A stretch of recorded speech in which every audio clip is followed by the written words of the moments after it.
West. Half of that contingent has now left for the Supreme Court. The original permit for this event stood at 50 people. It was expanded shortly before, I believe sometime yesterday, we got official word that it was expanded to 10,000 people. We don't have an official count yet. Metropolitan Police in D.C. doesn't provide a crowd estimate. The Park Service does sometimes. The last time we asked for an estimate on the 4th of July for the President's 4th of July celebration, one was not provided to us. I'm not expecting one to be provided today, especially if these numbers continue to underperform the White House's and the President's expectations.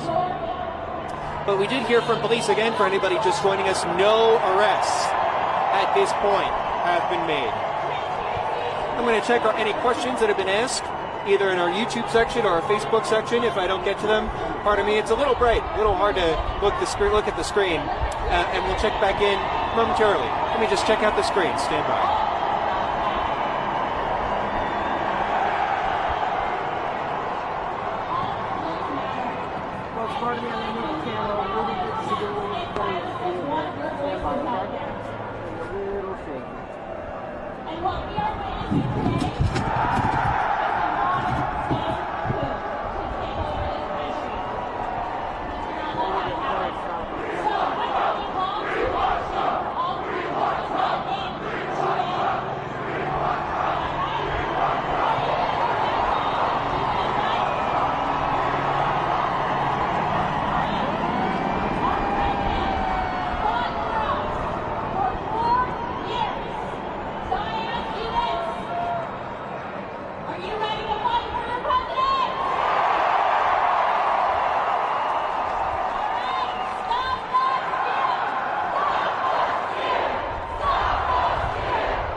All right, so we've just repositioned slightly to give you a slightly different point of view. Something, that just came across my text messages is to address the lack of masks. And certainly we've heard, especially from the White House briefing room, that rallies supported by Democrats, you can think perhaps Black Lives Matter rallies, or what we saw in August, those indelible images around the Lincoln Memorial paying tribute to Dr. Martin Luther King Jr. Very few masks, I'll just lay it down there, very few masks that we've seen. The masks that are being worn, certainly keeping in the theme, American flags, Trump 2020, Trump 2024 masks.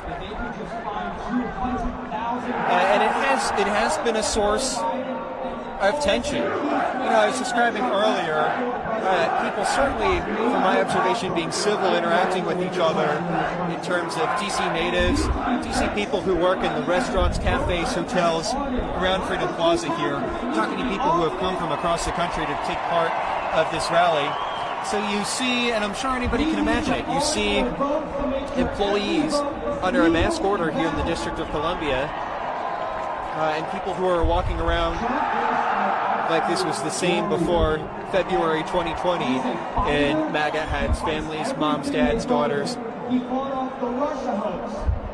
So it certainly was jarring to see this morning, and I'm sure you might be able to tell, based on how much you increase the size of your screen, not that many masks are being worn right here. Let me check back in with the comments again. This is Mike Valerio from WSA9. We're glad that you're here with us as we observe what's being billed as the Million MAGA March again. For the sake of accuracy, far short of 1 million people, which was expected. More of a marketing term rather than something that was based in the reality of what was expected. This is beautiful. Stop.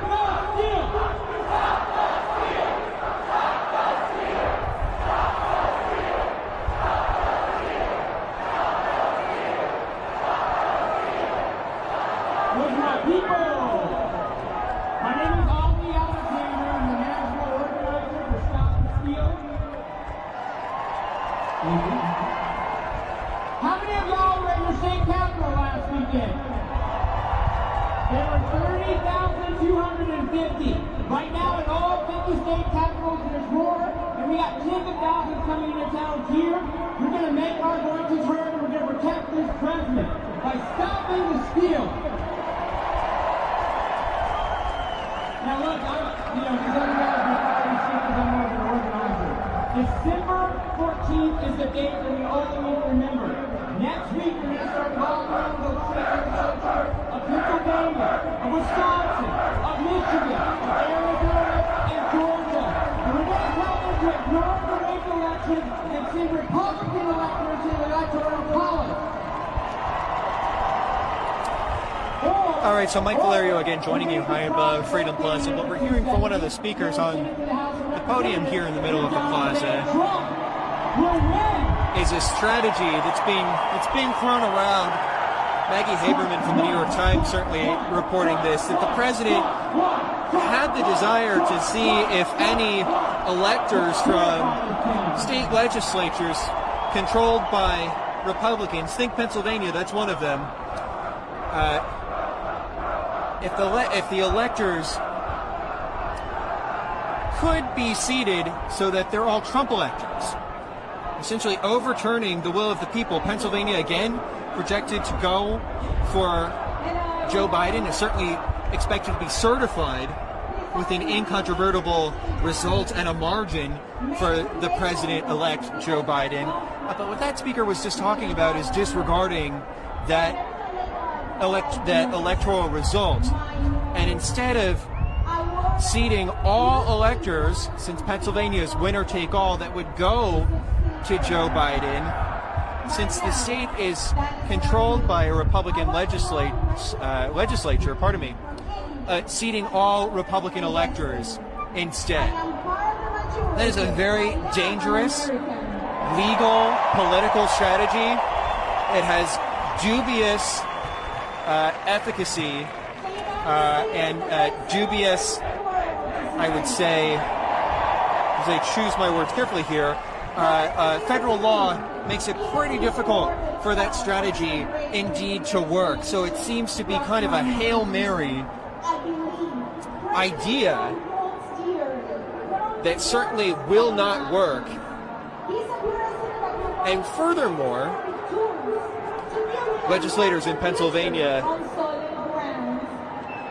have come together to reject that idea, telling reporters in Harrisburg that they have little to no appetite of making that happen. You can only think that through to conclusion if Republican electors were appointed in a state like Pennsylvania that went blue, that outrage that would engender, certainly could be analogous to a coup as far as this election is concerned. Again, you heard a Stop the Steal chant before that man went behind the lectern, and no evidence of the steal provided. It's all rhetoric at this point. We should note that the Philadelphia Court of Common Pleas rejected not one but all 5 lawsuits yesterday submitted by the Trump campaign, so they're 0 for 5 in this important battleground state. So when the speakers here are talking about continuing the fight and protecting the president, it's one thing to be speaking that, in the court of public opinion in this arena, but in the legal arena, we've seen time and time again all of these lawsuits being thrown out one by one. Let's listen in once again, and I'll come back in a few moments.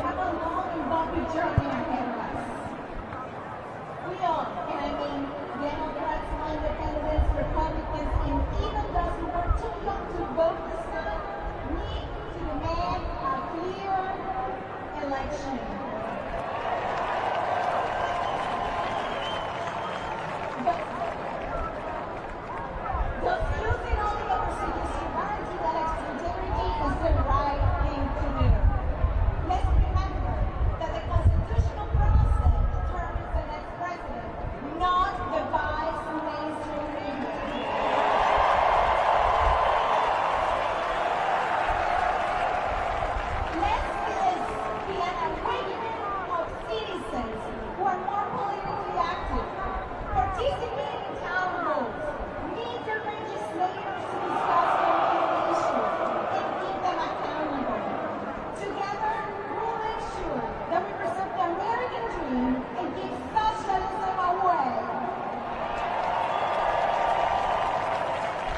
This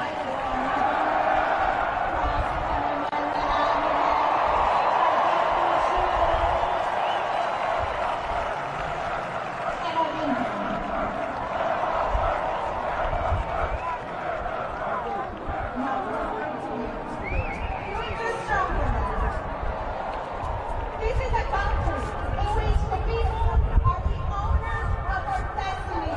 All right, so we're back. Mike Valerio here behind the camera. I'm just going to move the camera a little bit to give you a view of what the plaza looks like at this point. So Dave Scarnato, our photojournalist, is just going to move the camera to give you a better view of what we're seeing here, with a large portion of this crowd that's since moved out. So we're going to move. There you go. Coming into view, you'll see the eastern half of Freedom Plaza, the Trump Hotel, and the Bell Tower right there in the background. So as we've mentioned before, the game plan after this permit, the latest permit here of 10,000 people was approved, was to gather here at Freedom Plaza at noon and then to eventually move towards the Supreme Court. We're not sure at the moment if everybody's going to reconvene back in Freedom Plaza by 3:30 or by 3 o'clock. Pardon me. But just for the sake of accuracy, I know that we've had our shot zoomed in to show sort of the nucleus of the crowd. But this is a more accurate view of what we're seeing here. We see, at least from my view, Dave's towards the left, but I'm looking towards 13th and a half Street. There's a big Stop the Steal banner. Trump 2020, Trump 2024 flags. A lot of these yellow flags that we've seen. Kind of a new part of the iconography that's been added here is "Don't Tread on My Vote."